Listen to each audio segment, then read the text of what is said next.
chegar na terceira fase, que é do terceiro ano, matéria do terceiro ano.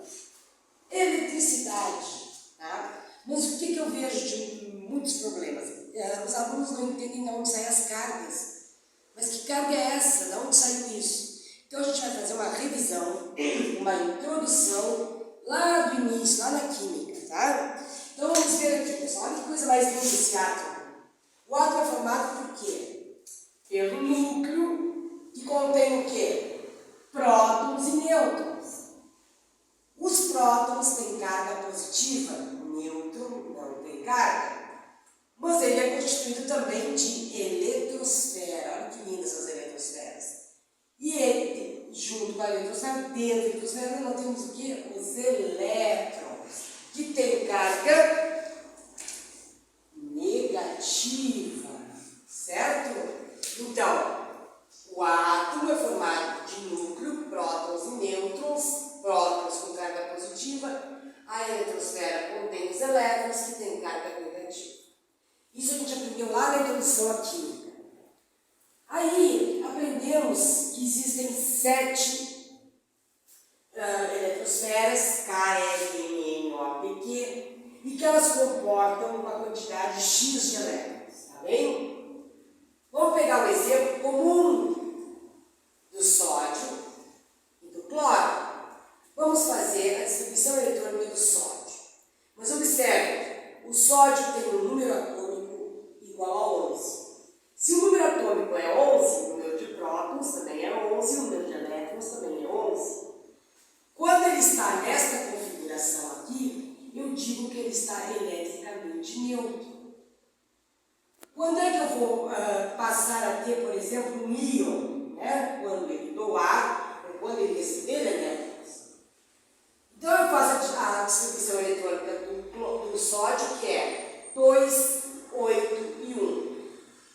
Por que 2 aqui? Porque comporta apenas 2 elétrons. Por que 8? Porque comporta apenas 8 elétrons. Sobrando 1 para a camada E. Ora, ele tem 1 elétron na última camada. Ele vai doar esse elétron. Porque aí, quando ele doa este elétron, ele fica com 8 na última camada e ele se torna um gás nobre. Lembra daquela historinha do gás nobre? Isso aí. Então, se ele vai doar, ele vai se transformar num íon. Que íon? Cátion. Mas como é que eu sei isso? Bom, o sódio ele tem 11 prótons e 11 elétrons. Quando eu faço a distribuição eletrônica e ele doa o elétron, ele sempre vai continuar com o mesmo número de prótons. Então ele tem 11 prótons. Só que agora ele tem 11 elétrons, que é negativo. A pergunta é, ele tem mais prótons ou ele tem mais elétrons? Ele tem mais prótons.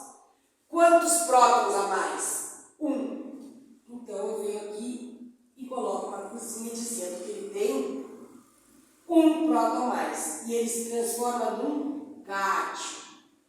Certo? Então eu tenho um íon cátion e ele é positivo, porque ele é um cátion. Com o cloro eu vou fazer a mesma coisa.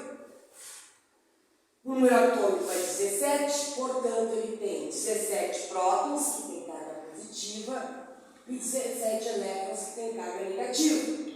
Quando isso acontece, o número de cargas positivas e negativas iguais, eu digo que ele está eletricamente neutro.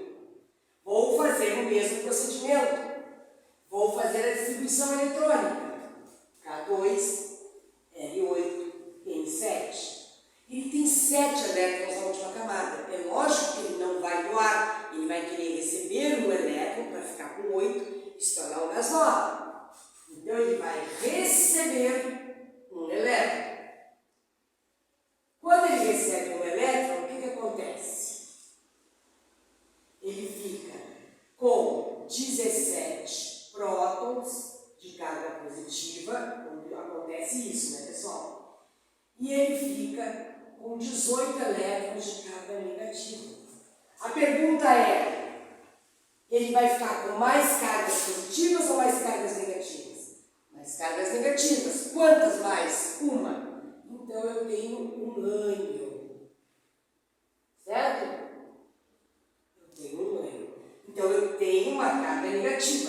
Então as cargas saíram de onde? Dos elétrons, certo? Aí a gente vai começar então a pensar nos fenômenos da eletricidade. Então eu quero que vocês guardem bem na cabeça de vocês isso.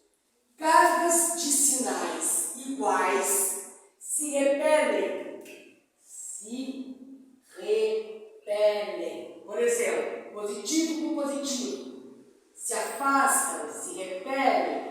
Negativo com negativo. Se afastam, se repelem. Cargas de sinais diferentes, elas se atraem. Certo? Carga positiva, carga negativa. Se atraem, se atraem. Carga negativa com carga positiva, se atraem, se atraem. Então, sinais iguais se repelem, sinais diferentes se atraem. Isso